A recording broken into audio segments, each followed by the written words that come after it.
Brasileiro é criativo mesmo, né? É, tem resposta para tudo. Quer ver mais um exemplo? O rapaz, coitado, procurando emprego, né? O dia todo, no fim da tarde arrumou um emprego lá na empresa, passou em todos os testes. Na hora do psicotécnico, ele se ferrou, porque o cara que fez o psicotécnico era grosso, malcriado, estúpido, falando alto, sabe? Presta atenção, rapaz, é o teste psicotécnico, são 3 perguntas, errou 2, está reprovado. Presta atenção que eu não costumo repetir, hein? Presta atenção. O cara todo humilde, eu estou prestando, meu senhor, pode falar. Falou, vou começar.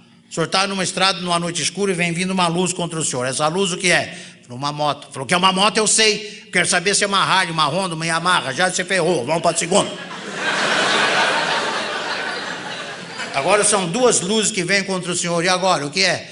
Falou, um carro. Falou, que é um carro eu sei. Quero saber se é um Ford, um Chevrolet, uma Mercedes. Está reprovado, pode ir embora, rapaz. Pode, vai embora. Falou, meu senhor, desse jeito ninguém passa num teste desse. Até eu faço com o senhor assim, o senhor também não passa. Falou, faça para ver então. Falou, tá bom. Então, às 4 da manhã, na Rua Augusta, em São Paulo, o senhor vê uma mulher de mini saia, calcinha aparecendo, barriga à mostra, seios de fora, toda maquiada, rodando uma bolsinha. Essa mulher o que é? Falou, é uma puta. Falou que é uma puta, eu sei. Quero saber se é sua filha, sua mãe, sua irmã.